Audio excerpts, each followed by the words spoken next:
Alright guys, how's it going? We're up for the intermediate guide. And you know what? It's looking pretty good.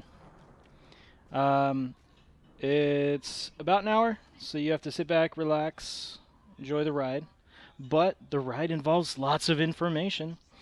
You guys should be able to learn a lot here. We're going to go over leveling and how to beat Gideon and much more.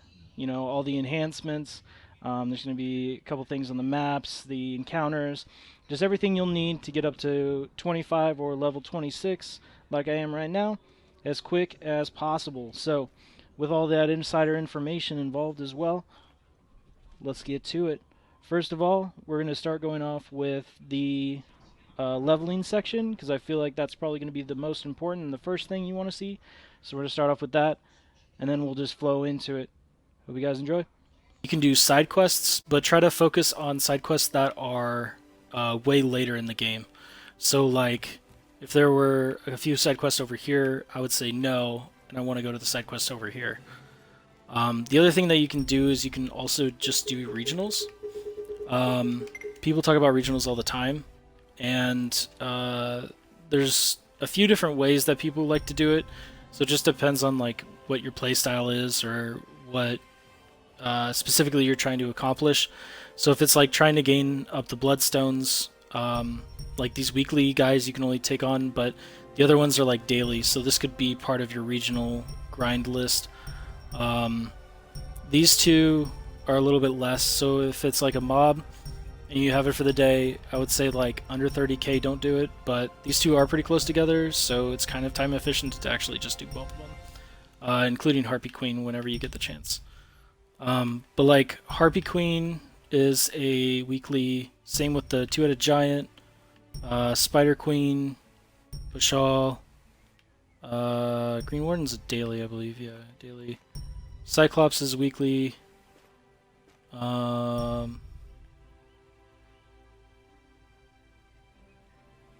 The Wolf King is really nice, just because it's really quick, it's really easy. It also gets you 100 SXP, which is also something that you need to consider when you're leveling up during this specific time. So if you're resorting to the regionals and stuff, even if it's low experience, if you decide to put it on your route, you can always do it for the SXP. Which is the ability to get more points for your blessing so that you can do more of that jazzercising action. In which case I would recommend that you do the 50% boost scrolls as well when you're doing these. And when you start them, the time remaining is 1 minute and 35 seconds. Maybe start it at like 35 seconds or 35 minutes remaining. 1 hour and 35 minutes, not, yeah, you know what I'm saying. So when it gets down to like 30 minutes, then maybe run through what me and my friend does is we spawn here, we go to the reindeer, we get the wolves, go back here, spawn there, get this one, whoops, this one, the defense detail. We get the rumbling wreckage, because usually this guy doesn't spawn. If he spawns or if he's there, just pick him up anyway. But you have 2 chances to find him. So like when you're done with this and you're moving towards rumbling wreckage, try to see if he's there. If he's not there on that channel, just keep going and then get rumbling wreckage done. When this one's done, check to see if he's there. If he's not on the channel, just keep going all the way to the Field of Blood. Then after that, come back here and teleport down to the Upper Ribis River. Now these guys are a lot harder than normal, but the XP is pretty huge. It's 92k. These guys are also pretty difficult, and that's why they're also 92k. But it gives good experience, which is 9, 18, 27, 36. It's basically 90. Yeah, they're both basically 90. So 36, 45, 54, so 540k. That's more than your Bone Dragon, which is also a weekly guy. Do that rotation about 30 minutes before. You could probably do 40 just in case, but 30 gives you the most time on the other side, because what you can do is you can double dip. So you activate your 60-minute timer with 30 minutes remaining, and then as long as your attacks are good enough, or if you're in a big enough party, you can clear through this in 30 minutes easy. And then wait till it flips, then when they respawn, go and do it again. Then you can get full use out of your SXP booster or your PvE booster. This is also another weekly guy that shows up. He's actually almost done. He might be 3 days, but he also shows up just about as much as the other guy. So yeah, if you're going to be doing those, then you can either prioritize it being EXP that you want or SXP. And if it's SXP, then doing these two along with the Wolf King are pretty good spots for quick SXP boost. So those are pretty much the leveling spots. Dungeons provide a little bit of XP, but it's not as good as being in the open world. I almost forgot. Just a couple little places for some pretty decent leveling. So I just hopped back on to try to get it in there for you guys. So we also have this spot right here. This one's usually pretty good for levels 20 to around 23 or 24. As you know, for the regionals up there is one of the big things, but also because it just has a bunch of the faithless or faceless guys up there. So they usually give pretty good experience as well, and their spawn rate's also pretty quick. The only thing that you have to worry about is that there are going to be a lot of people running through, so you might lose experience for a couple of your pulls, but for the most part, it's really, really nice in this area if you wanted to monster farm. The other places that you could go are to this area right here. So this area does have not so good rate for the deer, but right in this little corner here, there's a bunch of the faithless as well, or faceless as well. They're also faithless. Yep, they have a very dirty line of work. But their spawn rates are really, really quick. So after you pull them, you can always just have them spawn right back, and it seems to be pretty good experience too, especially as you die into a fireball. So the other place that you could go to, outside of this one's probably more geared towards 22 plus, just because the guys are a little bit higher levels up here. So the other places that you could go, yeah, that's right, run away. The other places that you could go to are going to be the Vermilion Swamp. This one's pretty good for the same reasons. The spawn rate's pretty high. There's a lot of mobs in this area. You also get the higher up demons, which is also a pretty good spot. But you do have to contend with a lot of the traffic of the regionals. But luckily there's not 2 regionals over there. There's just one.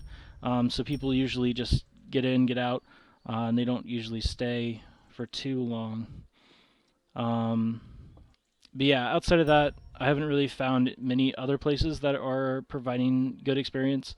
But up here, I think there's also a chest over here somewhere. So you can farm this little area here and change channels if the spawn rate starts to go down a little bit.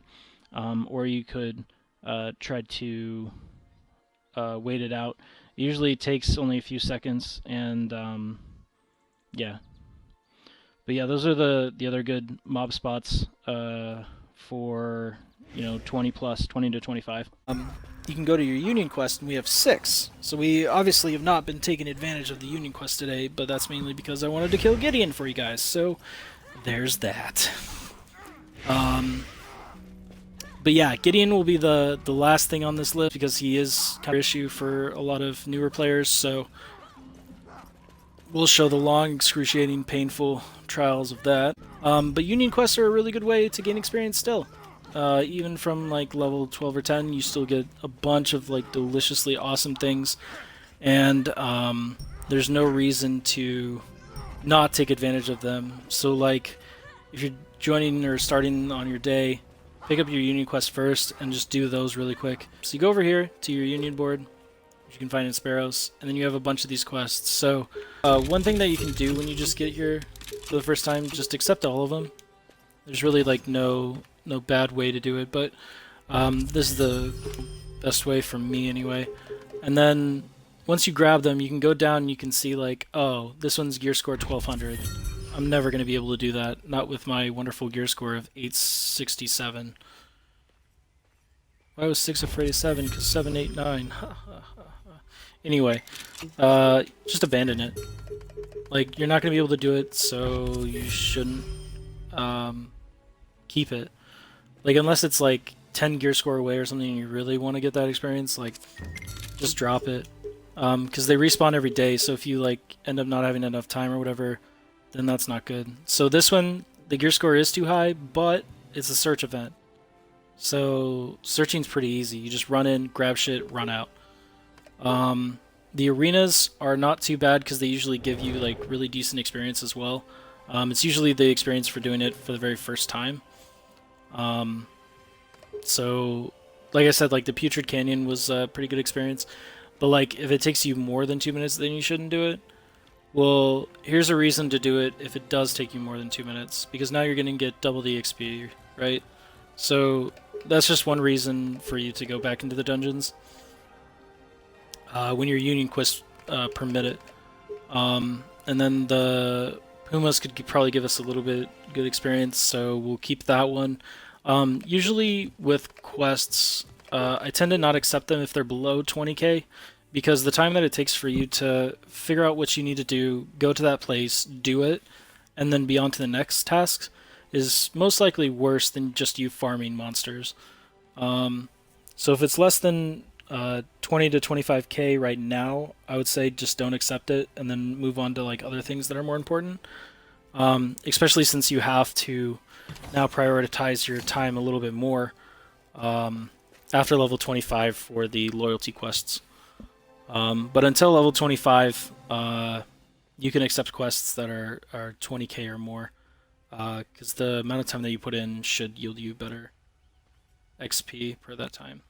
So the other thing in the intermediate part that we have is our leveling. So this is probably one of the biggest concerns for a player who's level 16 to 19. And a lot of people say like, oh, go over here to the elephants. You could do gnolls and goblins. They're pretty good. Pumas are pretty nice too. They give you good experience. You could do alligators because it's also a spot where you can get the leather for these guys, but it's also pretty good experience. You could do gnolls here. You can at level 20. You could probably even go at level 20, but probably level 22 to 26 would be a good range for you to go to the Rift. This is where you get a lot of cores and experience and stuff anyway. It makes me sleepy, so I don't go to it all that often. It is a pretty decent way to get experience, cores. You also get tough meat, which can make some of the lunch boxes. So you have a way to get some healing back there. Otherwise, there are 5 seeds for each one.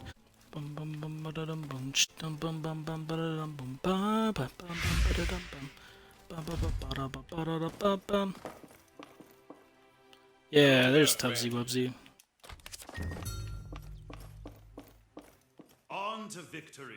Right here. So yeah, this is at the point where we need to do the 100 loyalty stuff. But we have use the world map to enter your new estate, which is going to be from the Swords of Night, which is going to be right after you get done completing beating Gideon, and then doing the quest right here after level 25. And then there's just one to like collect berries, get some goat beards. Sorry, right here. And after you get the beards and some strawberries, then the guy will be like, oh, okay, yeah, go over here. Then you go over here, talk to this chick, and then bam! Tub Lord McTubsy's over here. So then you go talk to him. After you talk to him, then the Swords of Night, right next door. Next door meaning like 2 to 5 feet. Then he will give you the quest for your estate. Easy peasy. Alright, let's go to the estate. So he wants us to build some stuff and get going for our crafting.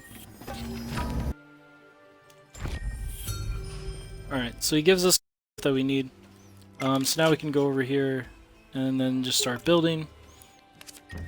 So we'll open the structure, interact with it, and when you push X to interact, you'll have a bunch of different options. We can upgrade it, which we don't have enough of the materials yet. You can hold down X to demolish it, which you shouldn't really need to. There's no point to do it, at least for these first two. And then assign labor, which is brings you to this page that you can go up and down. When you're at your mine, you can use the D-pad to go right, and then push A to assign labor if you have any. We don't, so we're just building right now. And over here we're going to make our lovely orchard. Open the structure, and now it's open for both things. The next thing that this guy's going to want us to do is put some labor in there. So we'll do a barrel roll and then go over here. There's a couple more spots that you can eventually go into. But this one's going to be 2, and then the other one's level 4. And you'll eventually grow them as you upgrade and gather materials throughout the day. So as those go up, then you'll get more chances. And so over here at the tavern is where you can hire people. And so you can do X to refresh, to have more workers come up to see if you can find somebody that's better. Or you can refresh with items if you have the Estate Tavern refresh ticket. And if you actually want to get them, you'll have to go inside. Once you get workers there, you can refresh with star seeds or with the item. I think the item can be bought with Lumina. It should be like 50 Lumina per refresh. Ooh, look at us. Level 25. So once we get level 25, we do get some pretty good bonuses here. One of the things that is kind of nice is that you get the 20,000 seed extra. So once you get your estate, I think you should just do this every day. But you should just buy out, at the bare minimum, the construction stones and the construction timber. It's really hard to gather these, especially from people who like constantly make them, until you can get your buildings up to like level 3 or higher. So just buying them now is really good. And since we have an alt account, I know that I need gathering twigs. So we're just going to grab some of those. And then I can get some of this other stuff if I need it later. But mostly you just want the 2 constructions until you have level 2 or level 3 for your estate. The other cool thing that you get with your estate is you get an extra huge warehouse to put stuff in whenever you collect it. After the workers are done with their producing, all the items are going to go into the estate's warehouse. So one thing is that you can just put all these in here. And you can use these for your estate. So if we wanted to go upgrade, then we could go upgrade, and we don't need it in our actual inventory. Okay, Liam can actually make some stuff. He's not making any construction. So I'd much rather find someone who can make it. The 500 seeds are kind of expensive, but I'm going to give it a couple rolls. I don't think we have one for our farm over there to produce something instead of nothing. So we'll just take her. There we go. So now we got an actual like really good one. So most of the time you just want ones that have the construction timber. because it'll allow you to boost up at least until level 4, because you need a lot of it for your structures. So yeah, I think your pet pen thing, your mount pen, is like the one that you like don't really need to level up unless you want a little bit of extra experience. But yeah, so we're gonna grab Farmer Andrew. We're gonna assign Sir Andrew here. He's gonna get to work. And then we are going to assign Liam, since he has the highest production rate, but he also can get us, if you push X, sapphires and rubies, which are worth a little bit on the market.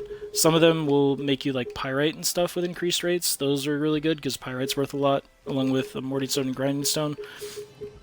But even if they have the possibility of making it, it's like 800 to 900 seeds for every one that they make. So let's just put him in here for right now, and then we can continue on. So then come back over here. He gives you a bunch of stuff. So these are the artisan ones. These are going to be for when you have enough to build an extra zone. So never buy these in here.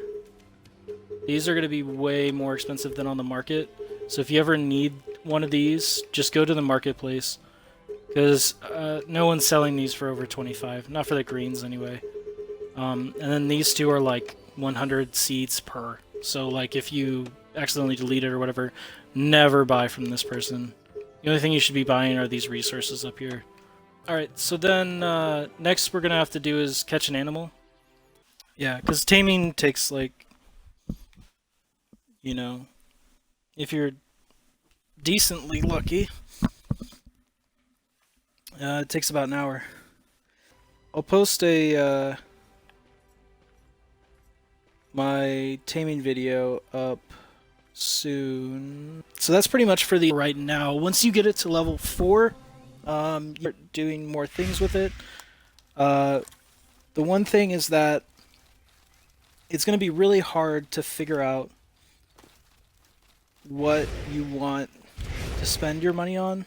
So when you go to your contract lists, it is kind of difficult because they don't really have anything that they tell you.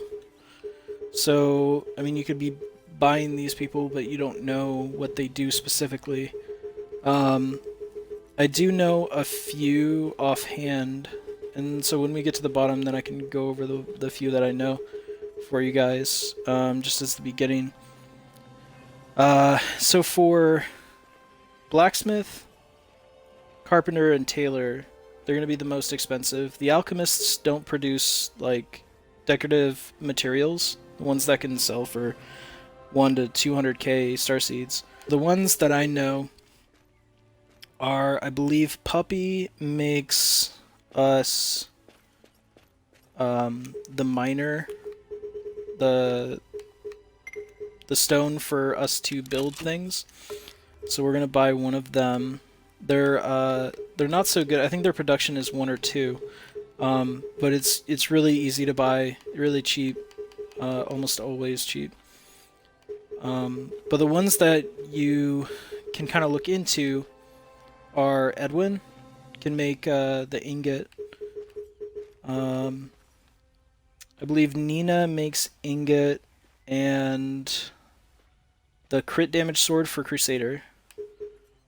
I'm pretty sure it's Nina. If not, then they make the ingots. But she's always like really, really expensive, so maybe not her. Eric makes ingot as a blacksmith. Dino makes ingot. Do not buy koi. Do not. Never buy koi. Like, should be like maybe 10k. He makes like the Elixir of Wellness, which is like 1k on the market, and absolutely horrible. But like for some reason these always go for like 300k. or whatever. So never buy koi. Koi's horrible.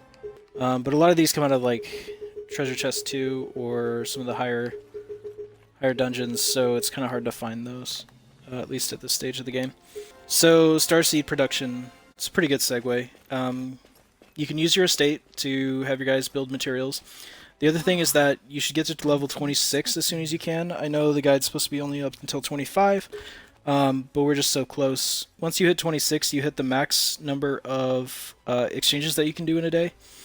And so long as you have the extra 40% buff on your starseed count, you can actually keep affording the 40% increase for your exchange, as well as the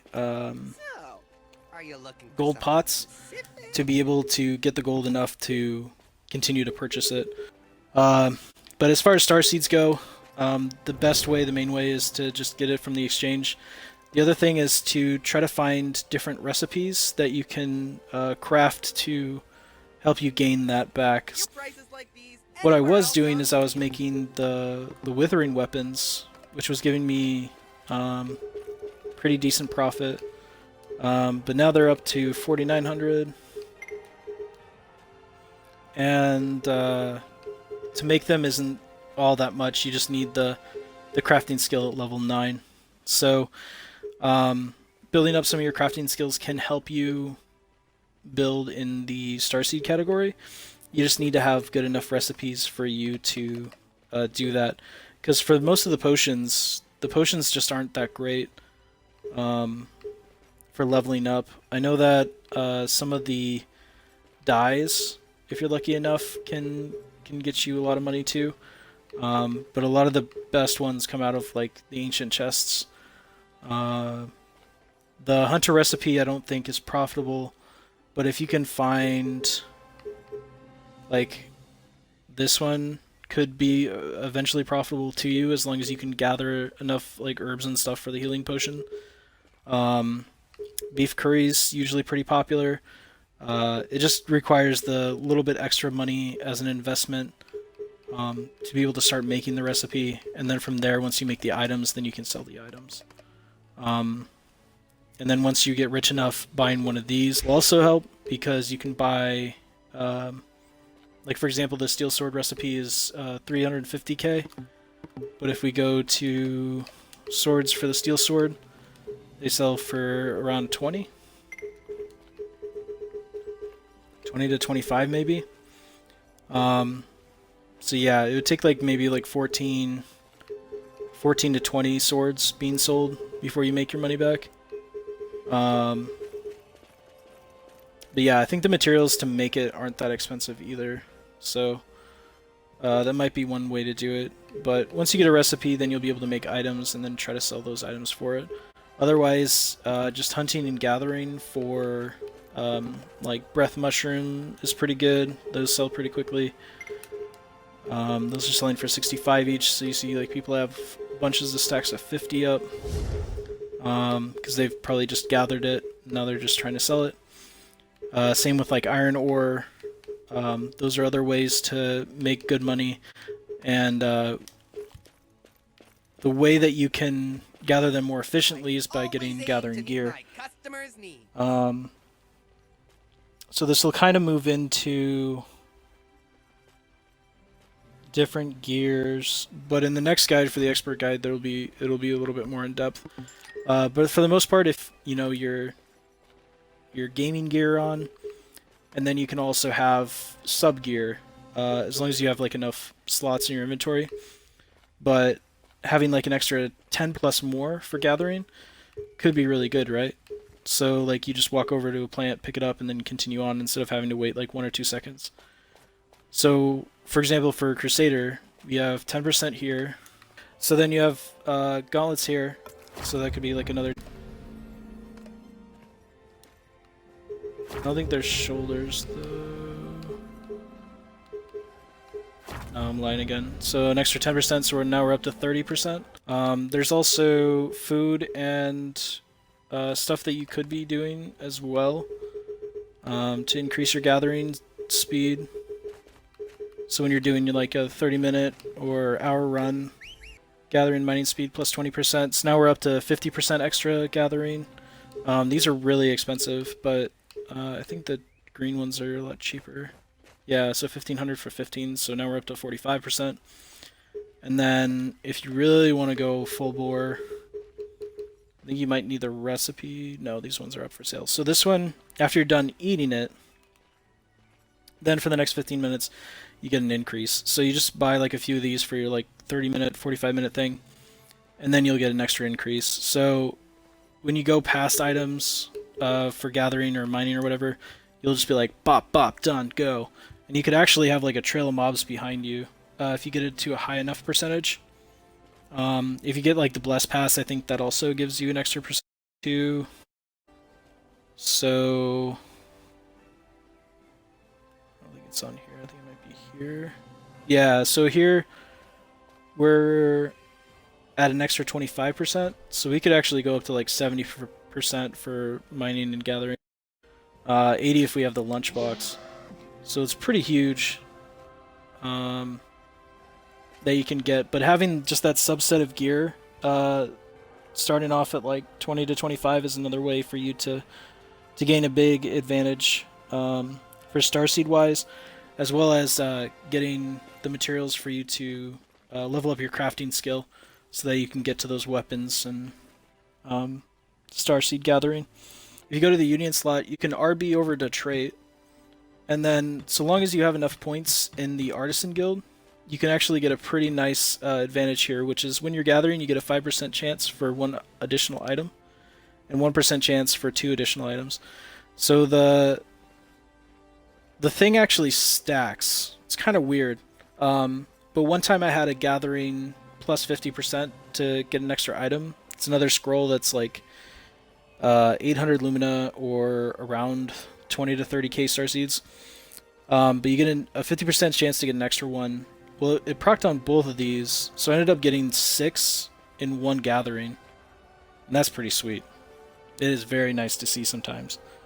But yeah, if you get your gathering gear done, and you get the scroll as well, you'll just be in gathering heaven. I think there's some that gives you a little bit more experience, but those are just like a waste. And you could, if you feel bad enough about it, you could get the HP up. Because every time you do gather, you'll get some more of the HP. So even if like your gathering gear is not up to like full, then you still have the ability to at least gain back some of the health that you're getting hit for. So these two I think are the best for that kind of situation. But yeah, you should almost always just buy the unflinching defense too, by the way.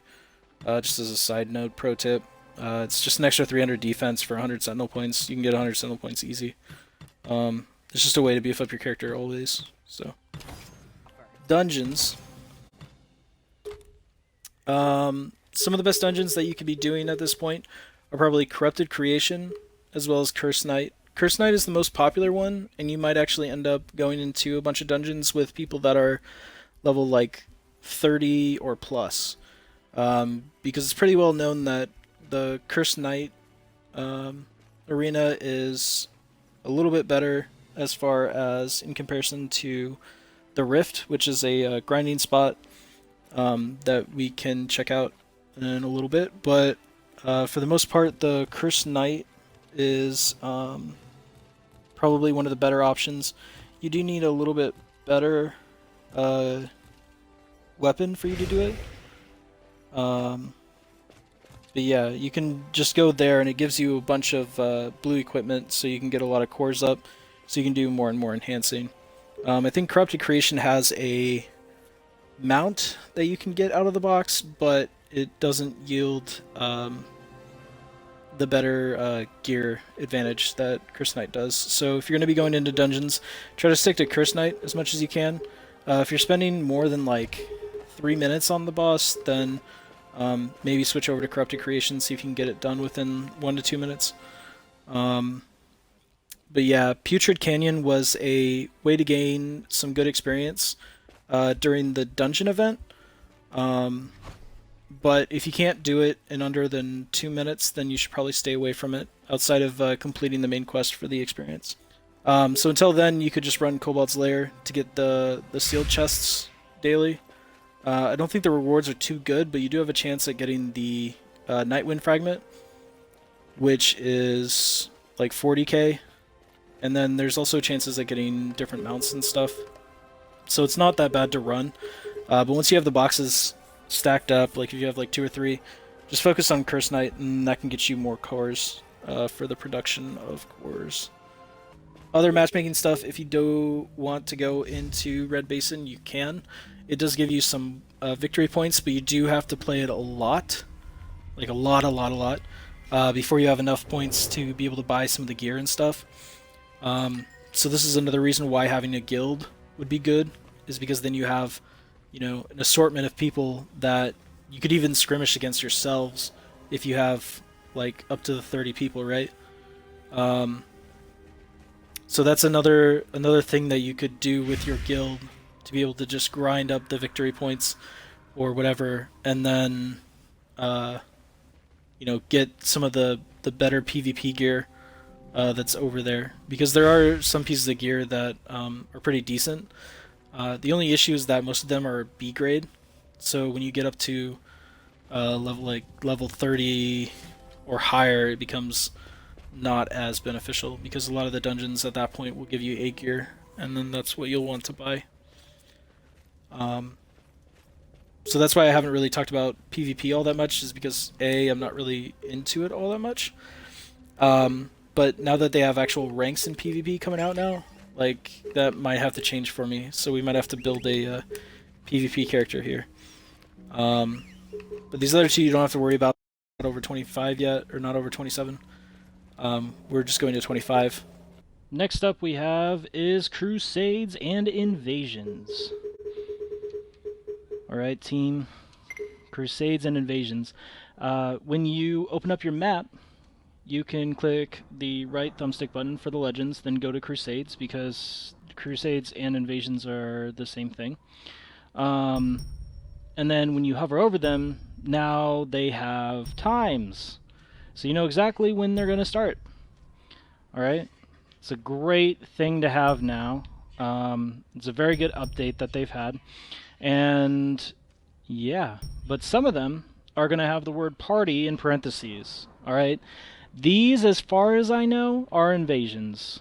I've asked a ton of experienced people, and they either say that they're not sure, or that sounds right, but they're also not sure.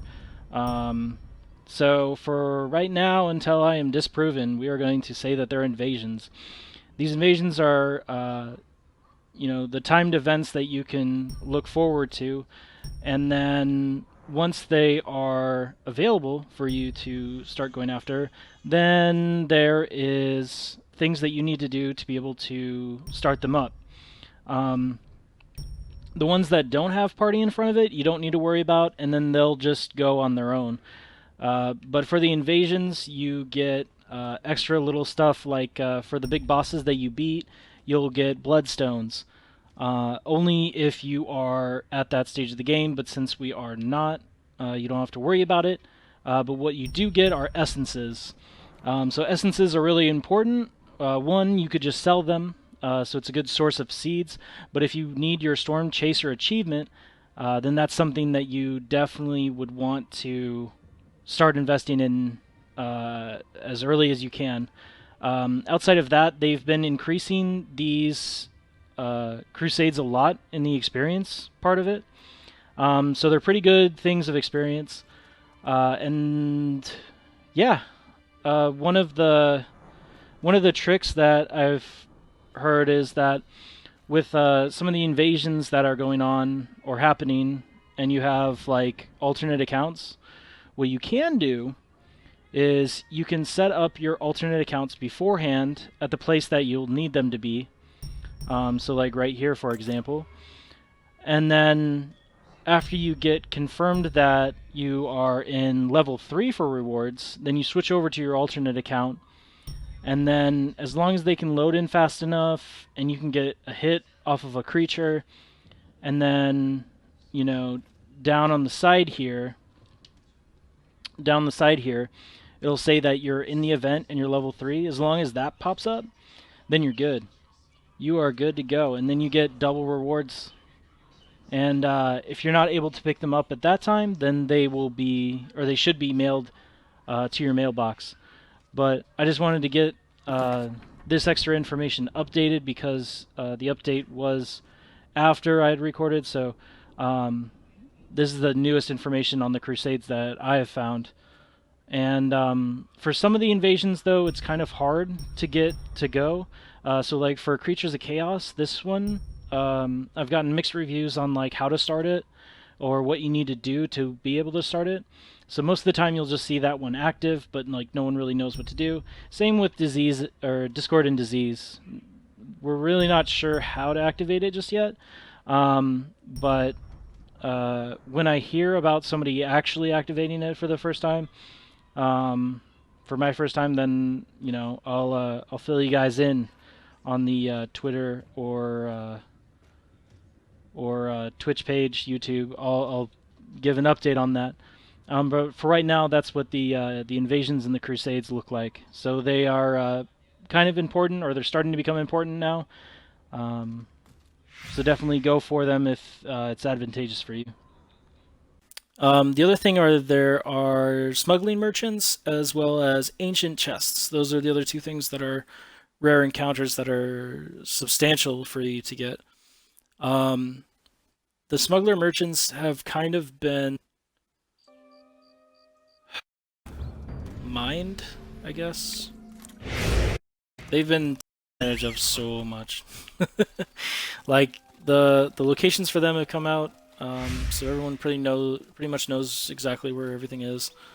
And then a lot of guilds have figured out the times for them, so it'll be even harder for you to be able to get stuff from that. But the main things that are of importance are for you to get like the sealed chest key and the abyssal chest keys, because those are...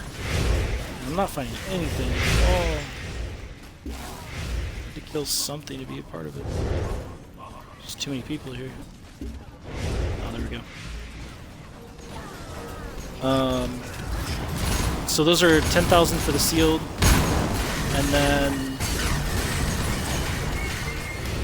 it's 30,000 for abyssal. There are some that give like elixirs and dyes and stuff that you can also buy, but for the most part, it's not going to be as advantageous for you. You could try to see what's worth buying and what's not worth buying, like getting prices like before or after. But mostly the smuggling merchants are just there for the extra value with the keys, because the keys sell for 100 something K. So. As for ancient chests, those are going to be popping up almost anywhere. They've been on the top of buildings. They've been on top of like walls of Kazakor, for example, that like you can't reach without a jump pad. But mostly what I've found out is that they spawn on spots that already spawn something. So they need to spawn on like a mining ore or something. So I don't think mining more of a specific thing is going to yield you a way to get an ancient chest by popping by yourself. I think they're also regulated by like a certain amount of time, kind of like the smugglers. So it's pretty much just you riding around on your horse and then randomly finding it. So if you do find a location, though, be sure to keep it on your mind, or potentially marking it on your map if your map's not glitched. And then that way you have a way to check those spots later to see if maybe they respawned in that area. So yeah, that's some of the rare encounters that you could be looking out for. Fortunately, the rare chests aren't like too crazy. I know that smugglers right here, if you wanted to try to look for him, there's one there. And then here, it's pretty well known that the panda's over here, but there's also an ancient chest location somewhere over here. I think the panda spawns like here or here. And yeah, but you can go there for silver ore. There's a lot of silver ore in this area. Not as much as Breath of the Mushrooms, but if you're doing your mining, then this might just be like a really good spot to check for ancient chests, the rare mounts, and or a rare mount, and get silver, because those sell for about 50 each. But yeah, rare mounts are pretty much the same thing as ancient chests. They spawn randomly in their designated areas, like smugglers do, but it's pretty random on the times as well. Like I think the Huntress is over here for like the white lioness thing. So the biggest rules I think that everyone goes by is whenever you have a weapon or armor that is +0, okay, like it doesn't have any levels to it at all, use the common enhancement. You can never be too prepared. So like when I'm leveling up this sword, I should always be leveling it up with a common enhancement, whereas this guy has 3, so +0, +3. So I might want to think twice before I want to commit with the common, because the common does mess up. When the common enhancer messes up, then that's when you have to get a repair kit, or you have to get an item of the same exact name as your weapon, like Sword of Forgotten, Ancient Knight, Sword, Advanced Double-Edged Sword, to be able to use to repair them. When something's damaged, you're going to lose a lot of the effect of it. So like the defense is going to go down, or the attack damage that you're able to do is going to go way down, and you're not going to be able to be as good of an adventurer as you would want to be. Albino elephant.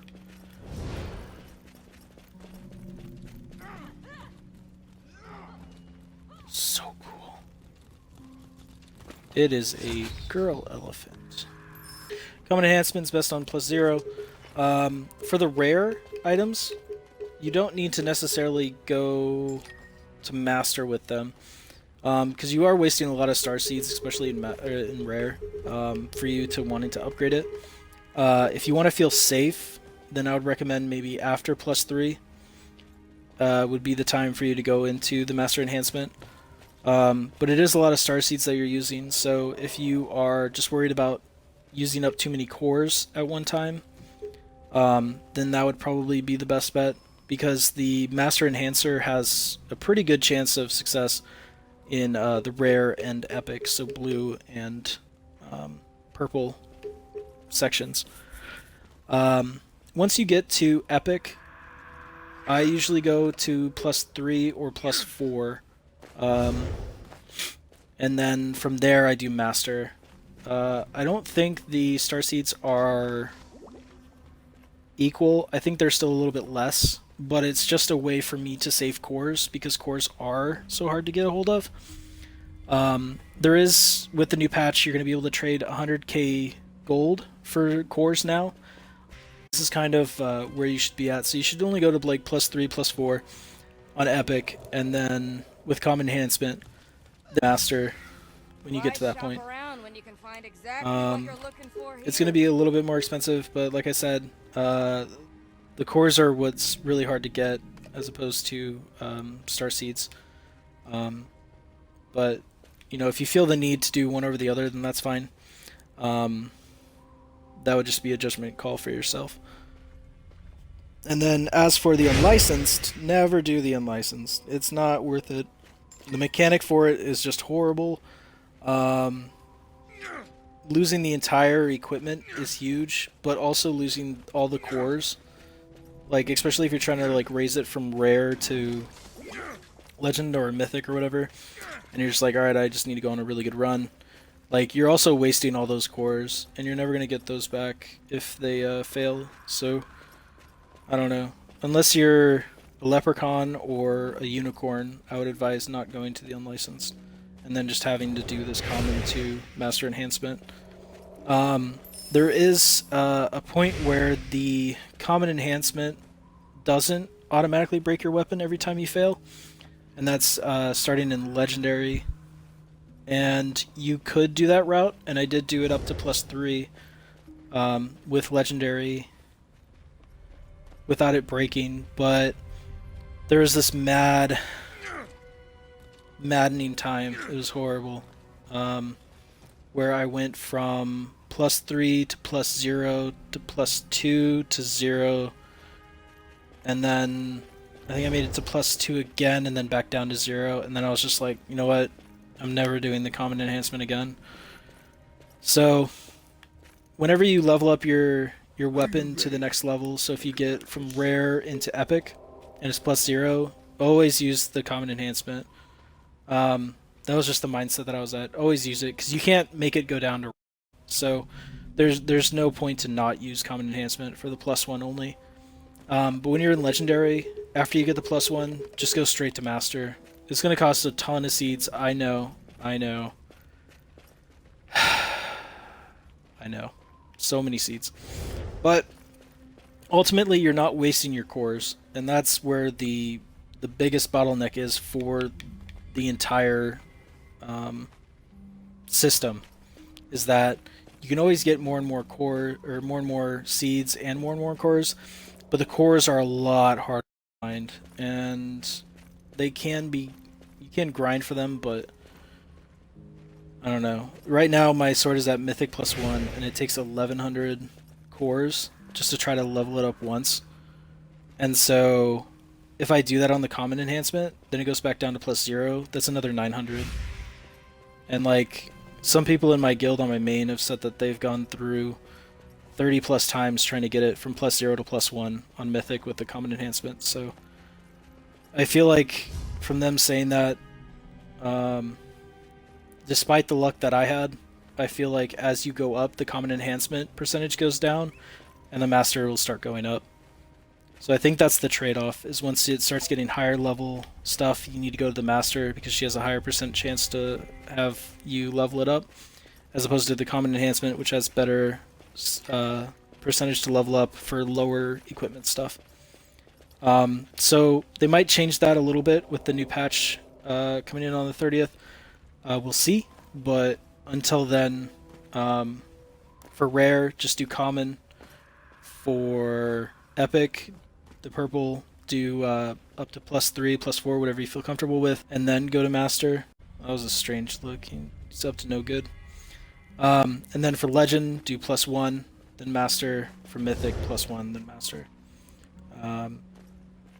For whenever you get up there. You guys might stay between rare and legend. Whenever you enhance an item, you have it bound to your account. So to be able to undo that, you would need to go to the enhancement. Alright, so once you're here, after you press A, then you have master item enhancement, or you have unbind item. When you go to unbind item, you need the unbinding scroll, which is only from the limited merchant at the moment for 100k. Hopefully they have another event where they lower that price, but for right now it's 100k starseeds. So to unbind an item is a huge risk. If you know that you can sell it for a certain amount, then you can do it. But just be sure on what people are going to pay for, you know, your weapons and items and stuff before you unbind them, or weapons and equipment rather. So for our gear, it has a B at the tip of the sword there. Some equipment are going to say A, and some equipment are going to say C, D. So what's one of the new changes that are coming out is that with the equipment that is C grade, those require simple repair kits, which will be able to repair anything C or below, so you can do C or D, or E, but I mean, if you saw the beginner's guide, you should never have anything below B, but on the off chance that you do, yeah, you'll need those after tomorrow. Then the regular repair kits are going to be for the B grade stuff, so all the stuff that we should have at this point. And Then for A gear, you need the precise repair kits. Those are going to be blue. They are a bit more now. But yeah, you'll need them for the A gear. And as far as upgrades go, they cost the same for gears and gold and stuff, whichever route you go. I almost forgot. As you're leveling up through your enhancements, Why just buy one item when you can? you should prioritize your sword, and you should or not your sword, but your main weapon. Try to build this up as fast as you can, through the methods that we talked about, and then when it gets to about 400 cores, like 350, 400 cores per time, that should be around the time of level 19 to 20, I think it was for us. This we just had some unfortunate errors through the common enhancements, so that's why it's back down to +0. But when you get to that point, then what you can do is you can start upgrading your armor. Because for the first portion of the game, you can kill a lot of the creatures pretty quickly, but as soon as you start wanting to get into like the dungeons and all that, that's when you need to level up your gear. Gideon, all those guys, you need to level them up at that point. So for the time being, it's good just to level up your weapon because that's your main source of damage, and that's the way for you to advance through the levels quicker than normal. But even like when we got to the specimen experiments, that's when we started having difficulty, and that's when they were like almost one-shotting us, two-shotting, three-shotting, because our gear score wasn't high enough. So after you get to that point, then you can level these up, because after that it's just going to be like 60, 70 cores like per time, so it's going to be like a lot cheaper than you're used to, which means that you'll be able to level up multiple times per equipment. And the repair kits are pretty cheap now. If the equipment that you're wanting is too expensive, then just buy some repair kits for the common enhancement. So like you can see that I have like Armor of the Gatekeepers here that we're not using. Well, that's because they're like 2k, which is less than the repair kits, so we just buy them for our shoulders as we level them up. Try to get these up to where I have them out now, which is the Epic +1 at least, before you take on Gideon, and then that way your gear score will be somewhere near ours, which is 867, which will be a lot easier for you to take him out. And that's what this game like revolves around, at least PvE for the most part, is just how much damage can you do.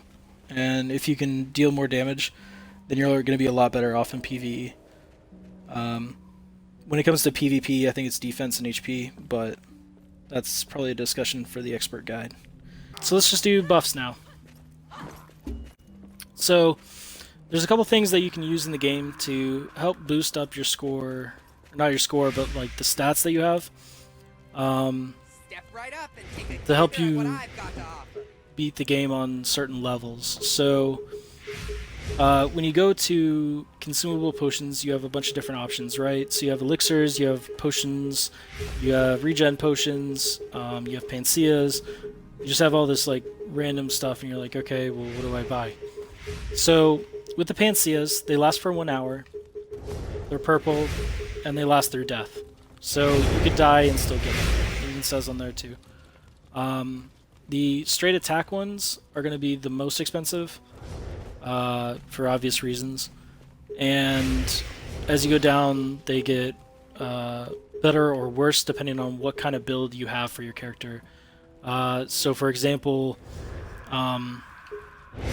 if you're a mage, the plus 25% crit hit damage could be really, really good. Because it means now instead of 130% damage, you're doing 155. So you're actually dealing an extra 25% damage. So, or whenever you use your amplify. So it's like, it's better than blades by like 10%. So that's just one thing. This could also be good for the ranger if you have a high crit rate, or crusader or berserker if that's also the case. If you have a lot of it ready, then like we did, or like we're going to do against Gideon, is Panacea of Wellness might be, especially when you have the regen of 1.5%.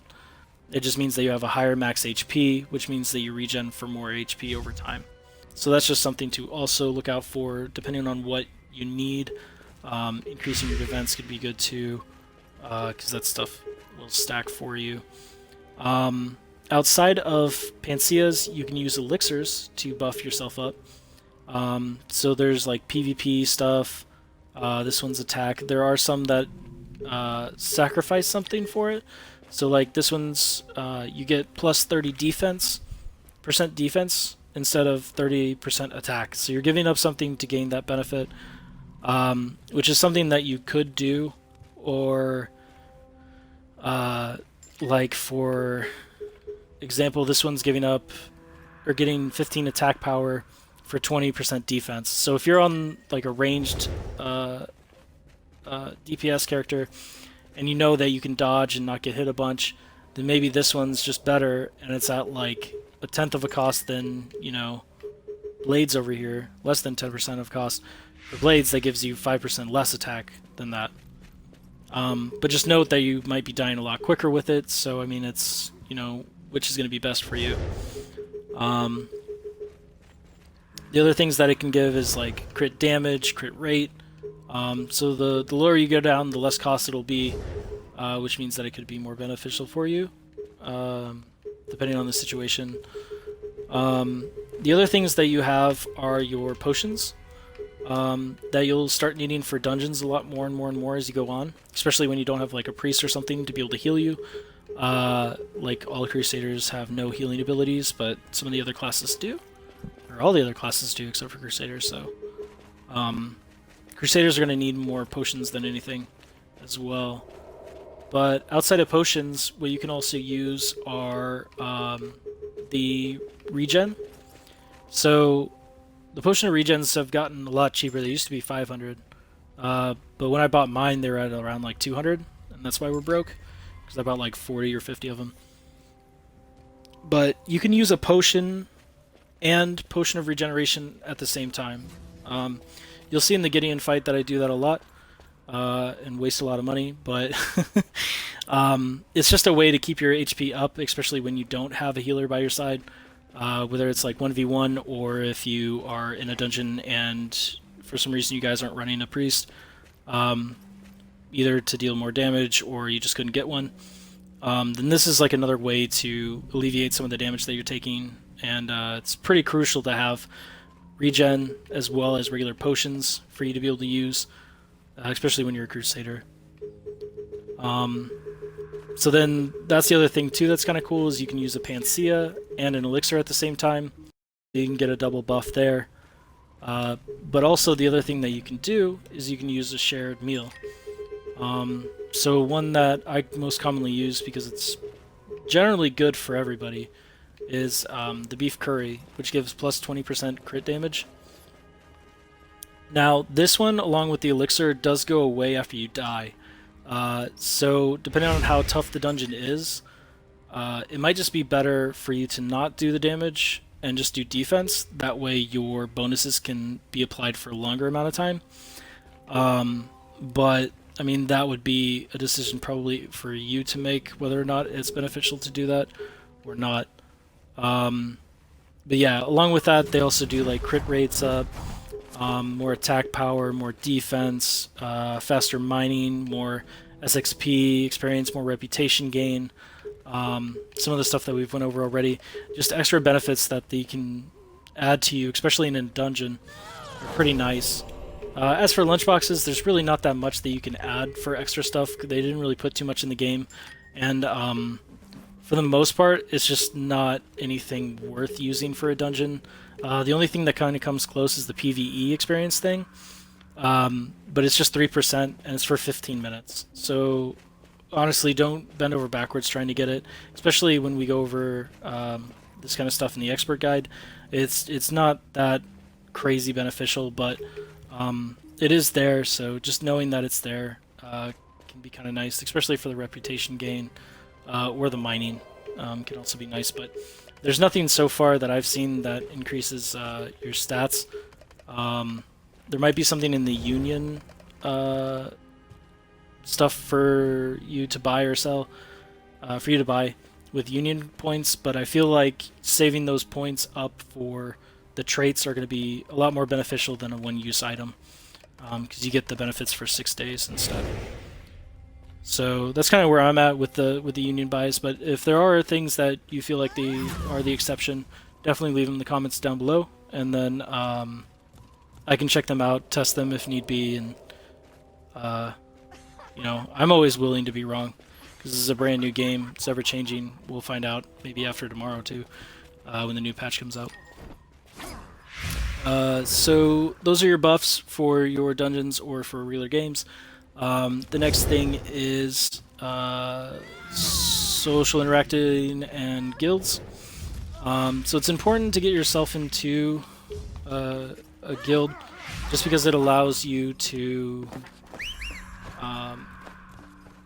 network with other players to try to get like dungeons together, which might be a little bit harder for us to do later on in the game, because I think they're taking away, or no, they are taking away a large portion of the penalty for leaving dungeons. So that might mean that people after the first attempt, if you fail, they might just quit on you. So having like a good amount of people together that you know and that you trust is a good way for you to form a guild, and then for you to eventually, you know, become friends with them, and maybe they'll share, you know, locations to stuff for you, or like you can share that to them. Because networking in this game is pretty important. I've found that it's really hard to play this game alone. Having extra people nearby to talk to or to ask questions, even like minute ones, or like you know, character questions like what happens when the mage does this or that or the other thing, and then they're like, oh well, yeah, I've been a mage for like 500 levels, and you're like, holy shit, that's so cool. What else do you do? It's like, I just play this game, that's it. Alright, that's fun. And then you guys can talk about the weather or whatever after. But for the most part, guilds are just there so you can get people together and do dungeons, or you guys can get together to do the regional quests, stuff like that. Plus, with everyone indoors, you know, you need that social interaction daily to keep your mind at ease, so it's also a good thing to do that. You go over to a guild registry, which is just the swords on a rook symbol. It looks like I already created a guild, but it's 30k to make the guild, and then you get to do the guild info. You can edit the emblem, so if we wanted more of like a lollipop theme emblem, that, and then apply. So you can edit that to whatever you want. After you do that, then you have the guild roster, which shows you what each person is. You can go to different members, and then you can regulate the settings if you're the guild leader. The guild applications are people who are wanting to join the guild, and then you can send out invites to other people, or try to find them with their names, and then invite them to the guild. So that's one way for you to do that. If creating it's too much, then you can always try to submit to guilds. There's a bunch of guilds always wanting people. There might be criterias or things that you have to meet, like a certain gear score or leveling that you need to be. But I think for the most part, as long as you're showing that you're like committed and that you'll grow, most places are willing to accept you. Well, we can try against Gideon. Our gear score is pretty low, but that's why we have elixirs and potions. The Crusader, I think, is going to be the hardest character to battle with him, because he doesn't have very much in his kit to be able to combat him. Fire has returned. Finally, the doors to the Chaos Realm will open, and the primeval gods can return. Watch this. You again. Oh, she's holding air. Look at that. She's ready. She's like, I'm gonna punch you. I pretended to grab things. So now that we are inside, we are going to do Elixir of the Hunter, which increases our crit rate and increases our crit rate. So now we're plus 17. So now we're at 31% chance to hit crits with 130% damage, and then 2634 is our attack power, which is pretty low, but we're going to have to work with what we got. What you can do is you can do some like panacea and then do like beef curry for your food, which gives you plus 20% crit damage.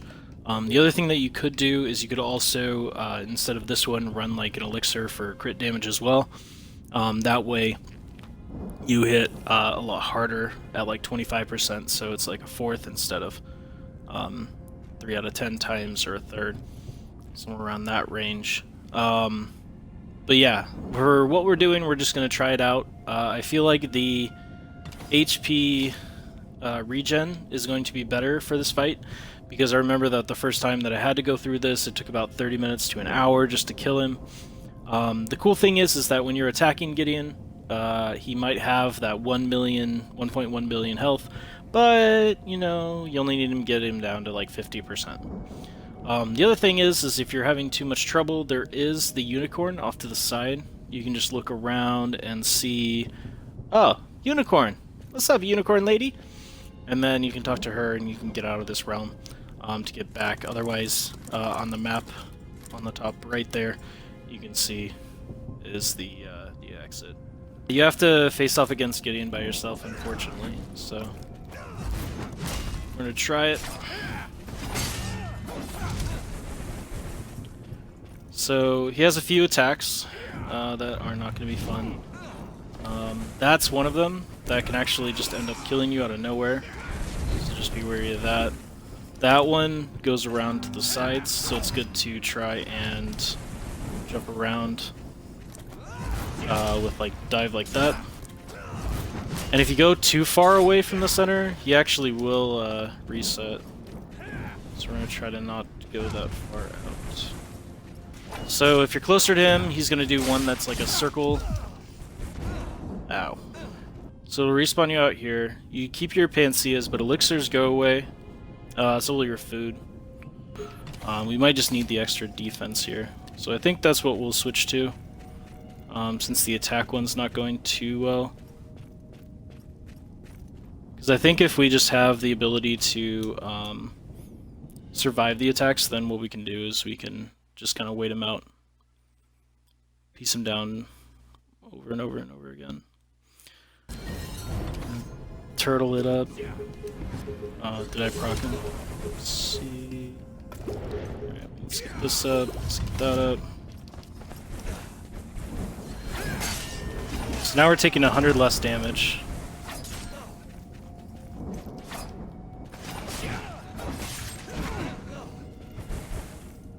So there we didn't have any stamina because I had to run up to him. So if you know that, you can use your shield as a dodge.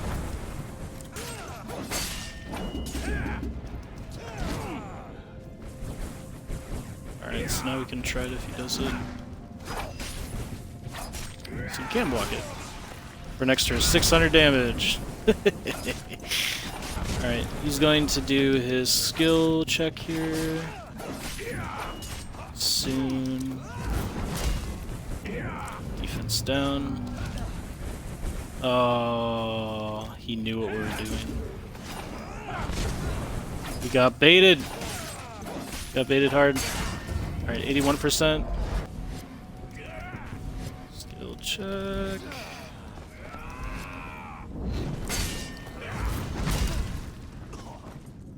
Oh.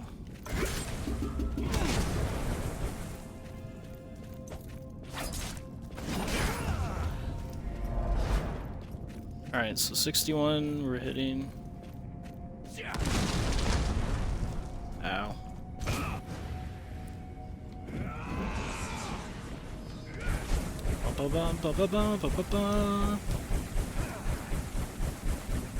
That's that skill check. Get out of there.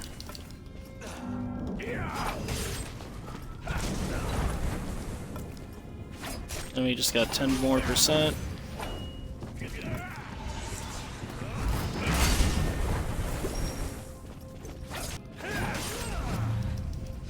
Alright, so now that we're at 5% remaining, don't get too antsy. Just keep doing what you're doing. If you wanted to, you could just do this method. It's like super turtle mode.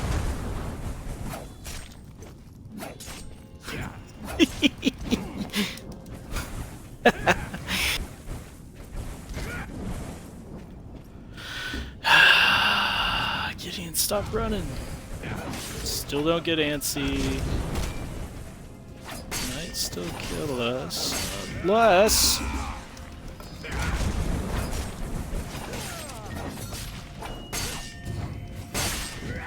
Yeah, there we go. Good shit. Alright. Na. Ka-ding dong.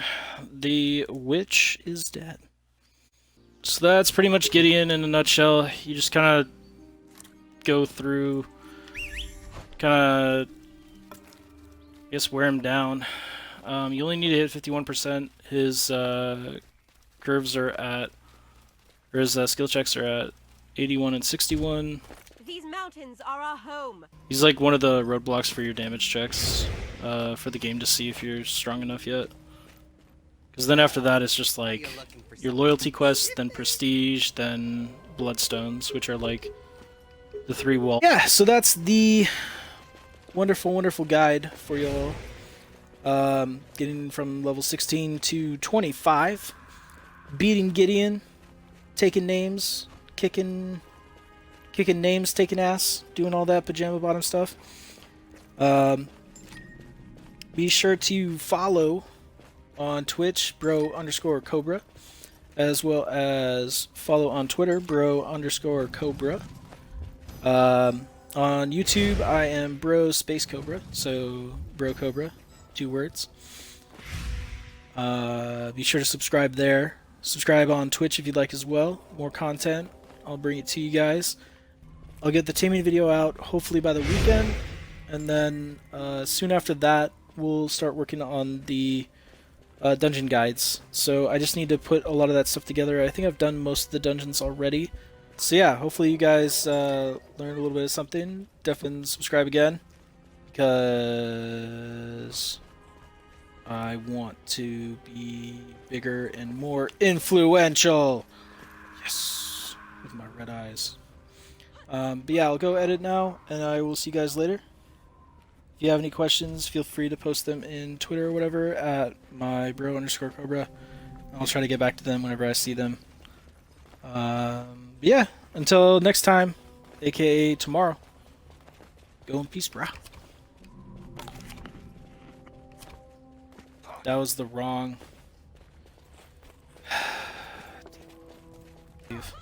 Alright, one more time. Go in peace, brah. Greetings to you. In Hawaii, goodbye is the same as hello.